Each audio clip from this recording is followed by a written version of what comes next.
And good morning, everyone. Happy Wednesday morning to you. Welcome back to Morning Musings. My name is Don K. Preston. I'm the president of Preterist Research Institute of Ardmore, Oklahoma. I just really appreciate you being with me.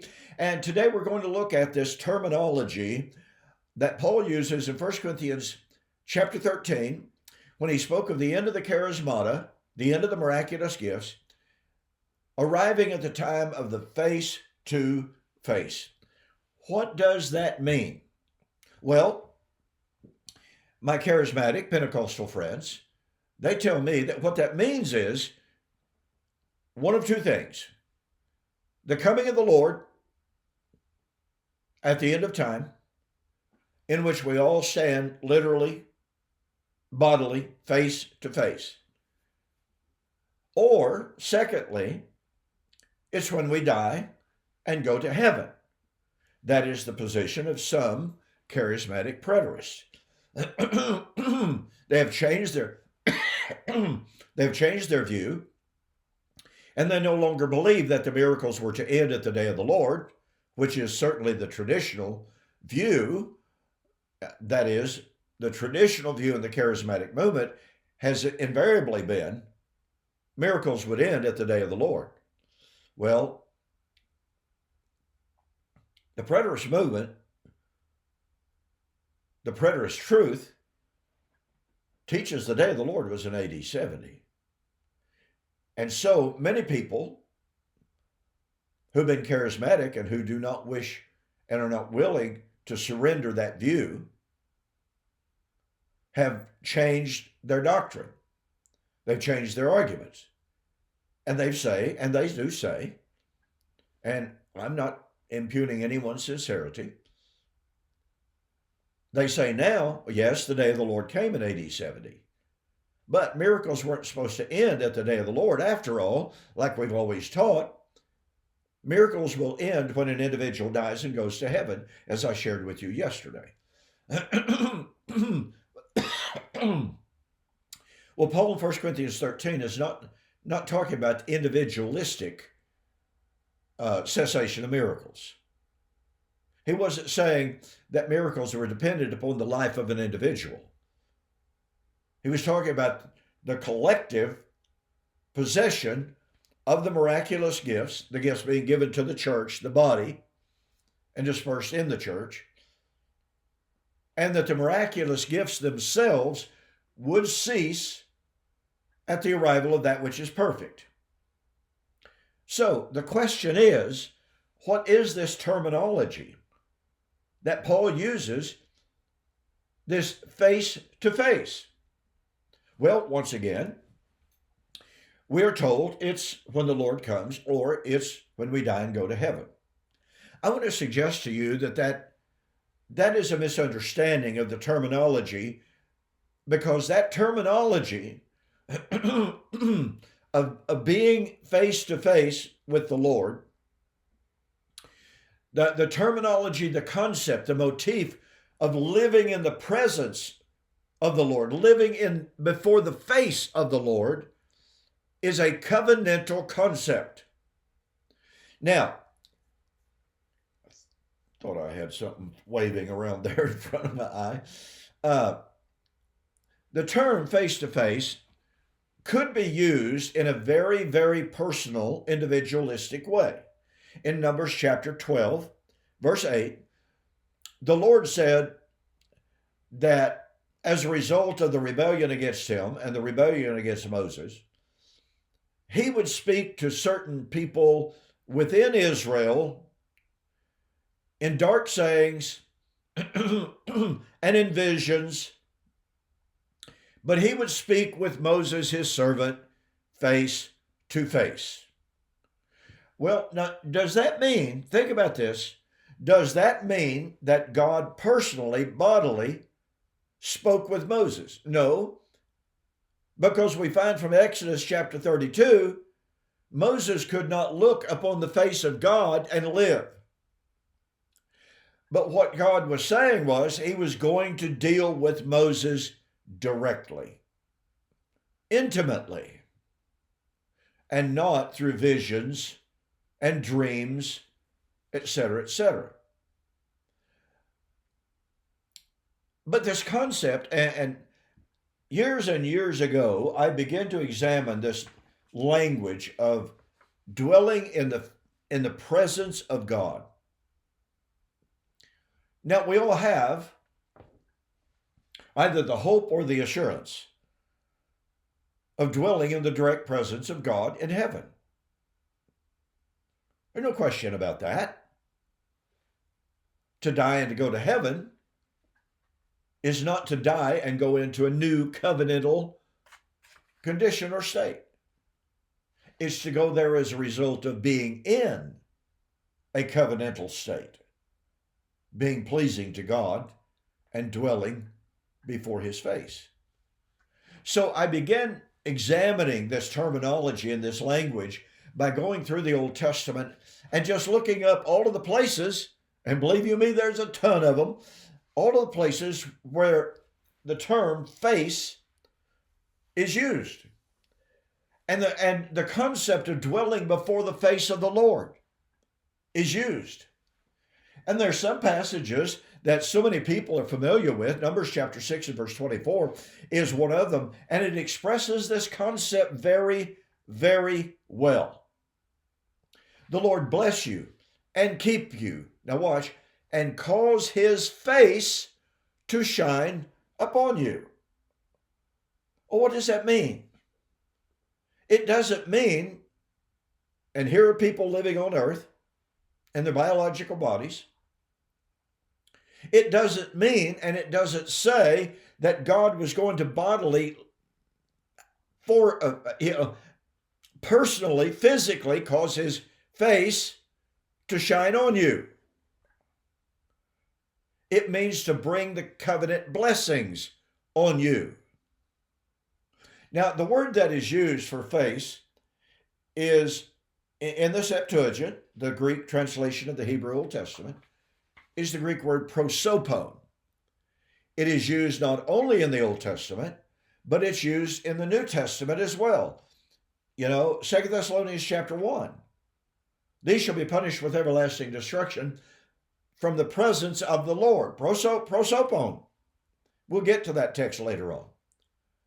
So the word prosopon means face. It literally means nose, but it means face or presence. I have suggested at different times that prosopon is the first cousin, maybe even closer than that. It may be a brother to parousia. Parousia means face, or presence. And so you have prosopon, which is face, nose, presence, and you have parousia, which is presence.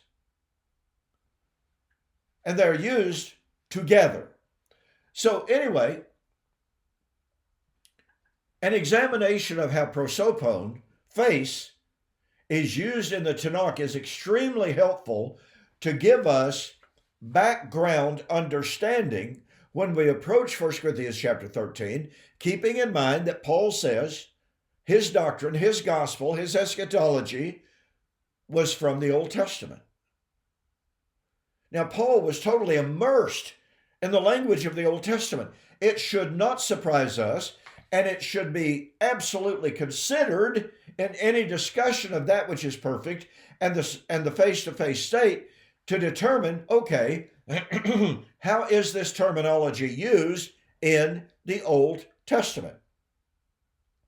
Now look, I printed off, let me see how many pages here. I printed off 3 pages.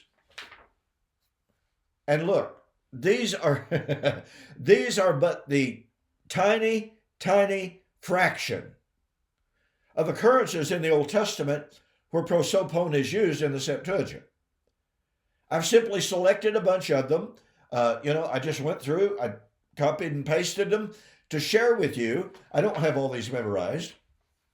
So I just want to share with you how the word prosopon is used in the Old Testament. It's used both negatively and positively. In Leviticus chapter 17 and verse 10, the Lord says, whatever man of the house of Israel or of the strangers who dwell among you, who eats any blood, now watch this, I will set my face against that person who eats blood. I will cut him off from among his people. So to dwell in the presence, face of God, meant living within God's blessing. But to sin was to have God set his face against them. And let me tell you, you didn't want God setting his face against you, or you did not want him turning his face away.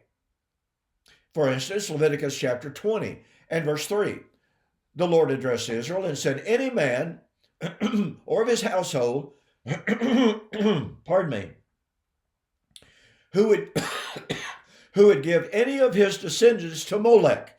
Molech was one of the most unbelievably cruel ancient gods in the ancient Near East.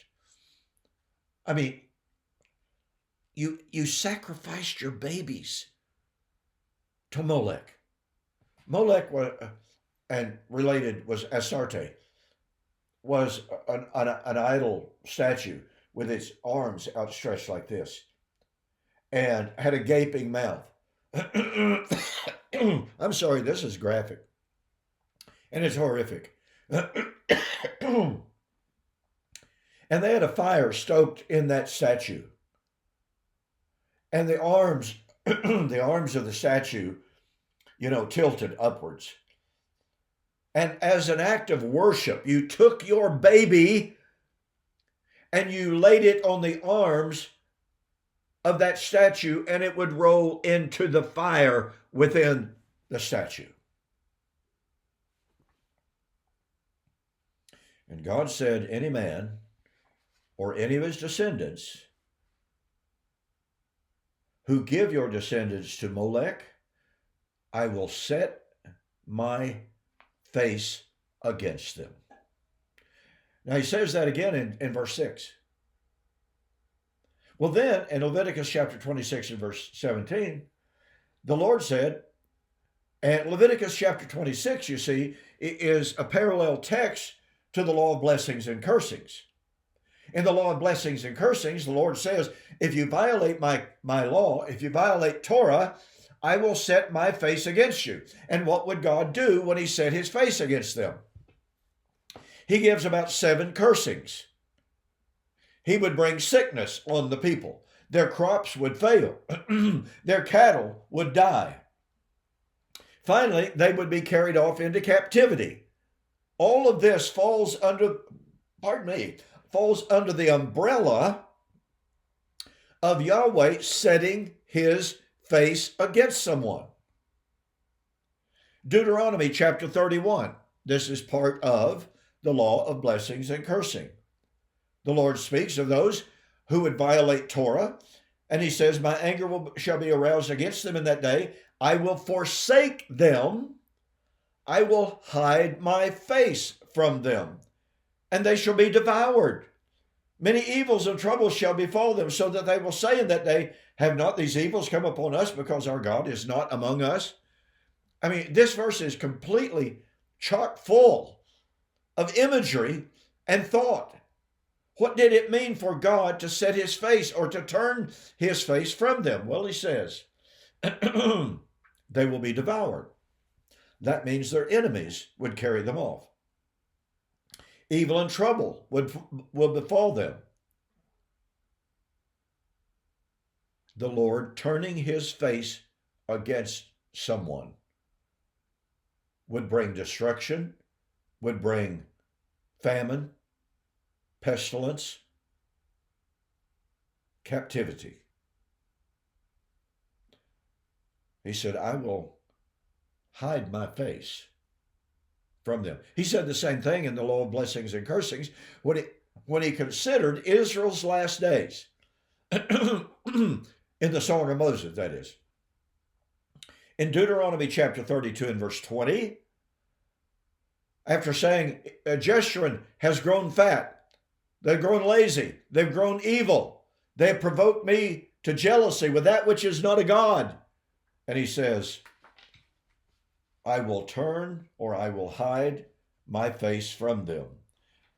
I will see what their end will be. For they are a perverse generation, children in whom is no faith. So when Israel, in her last days, would turn to idolatry again, or would violate Torah again, the Lord said, I will hide my face from them. Now, I could continue there with page after page after page after page. In passage after passage, the Lord said, I will turn my presence from them. I will hide my face from them. But he also promised that they could dwell before his face. Do you sort of, kind of see a train coming? What I'm suggesting to you, and I'll develop it next week, is that 1 Corinthians chapter 13 is dealing in one very real, very substantive way. Listen to me carefully. This is a teaser.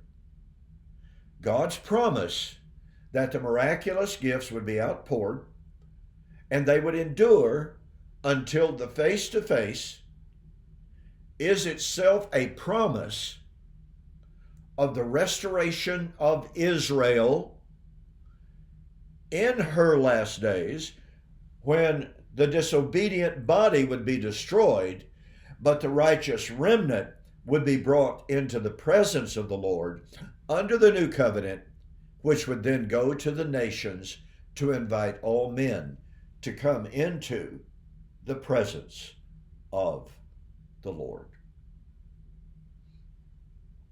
Yeah, 1 Corinthians 13 is about the restoration of Israel in her last days, leading to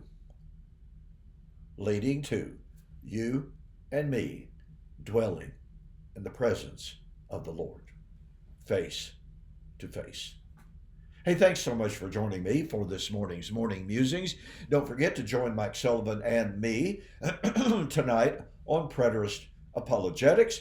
And don't forget, Friday, I will continue my examination and my response to Mr. Charles Tingler and his objections to an initial video that I made. And in his response, he said I misrepresented him. He said I misrepresented his position. So I'm examining his arguments point by point. So I'll see you on Friday.